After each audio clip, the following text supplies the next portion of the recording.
আমি জয়ন্ত অধিকারী আজ পার্টিসিপল ব্যবহার করে দুটো সিম্পল সেন্টেন্সকে কিভাবে একটি সিম্পল সেন্টেন্স গঠন করা যায় সেটা এখন জানাবো।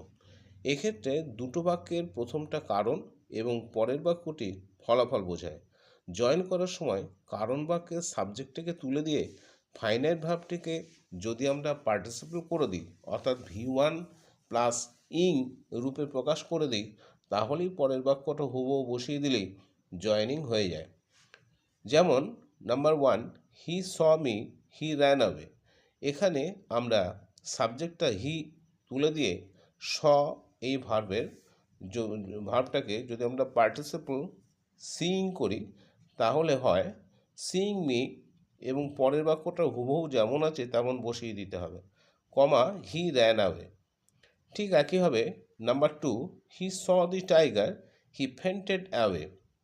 তাহলে এক্ষেত্রে হি উঠিয়ে দিয়ে আমরা শটাকে পার্টিসিপল করে দিলাম seeing the tiger, he fainted away. Number 3, he heard the news, he ran away. তাহলে এক্ষেত্রে হিয়ার্ড আমরা ওটাকে হিয়ারিং করব, তাহলে hearing the noise, he ran away. Number 4, he saw a snake, he ran away. তাহলে হিটাকে তুলে দিয়ে স এর পার্টিসিপল ফর্ম সিইং, তাহলে seeing a snake, he ran away.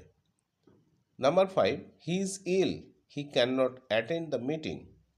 এখানে ইজ এই ভার্বটাকে আমরা পার্টিসিপল করলে হয় being ill, he can not attend the meeting.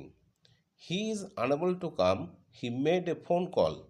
এক্ষেত্রে ইজটাকে আমরা বিং করে পার্টিসিপল ব্যবহার করলাম এবং তৈরি হয়ে গেল being unable to come, he made a phone call.